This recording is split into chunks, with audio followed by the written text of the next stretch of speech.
we go. North Korea this week now marking 5 years under the regime of Kim Jong-un. And watch that story. As we learn, that country might be on the verge of a new frontier in its nuclear and weapons programs. We're getting reports the North is prepping for another nuclear test. Will that happen? We don't know. But Japan's prime minister is saying it now be capable of launching missiles tipped with deadly sarin gas. Senior Foreign Affairs correspondent Greg Palkot live in Pyongyang with the latest there. Greg. Bill, welcome back to Pyongyang, where tensions between the United States and North Korea over its nuclear and missile programs are real, and the city appears to be really defiant. Take a look at what we saw. You're looking at thousands of citizens of Pyongyang coming out in a very well-organized, orchestrated event, opening up a new neighborhood here in the capital. The idea by the regime is to give the semblance of order, give the semblance of a functioning city. Despite the sanctions, despite the problems over the nuclear and missile crisis, they say they are moving forward. They say they are functioning, and this is what we're seeing. Now, just a few hundred yards from where we were standing, North Korean leader Kim Jong-un, believe it or not, was cutting a ribbon on that government-backed building project. Officials calling it a sign of defiance against the United States and its backing of sanctions.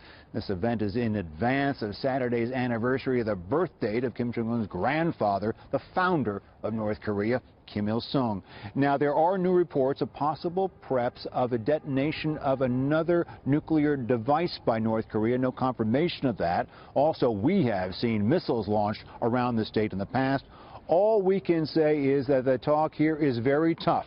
Officials telling us they will never give up their banned nukes or missiles and would be more than happy to respond in kind if the United States chose to stage a preemptive strike.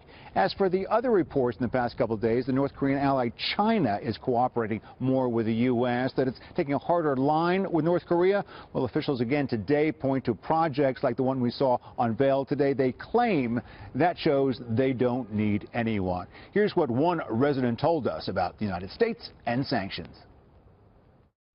We don't really care, and we lived under the sanction of U.S. since the very first day, so we don't really give a damn. We must note that that quote and much of the work that we do here has government officials somewhat nearby, but there is so much to see, there is so much to hear, and it has been 5 years since we have been here. There's a lot more to tell. Stay tuned. Good to have you on the ground there, Greg. Greg Palkot live in Pyongyang, the North Korean capital city. It's unclear to me if the North has the ability to send a missile to Japan, 800 to 1,000 miles, which is what you would need to travel there. Would you ask Jack Keane about that next hour and find out?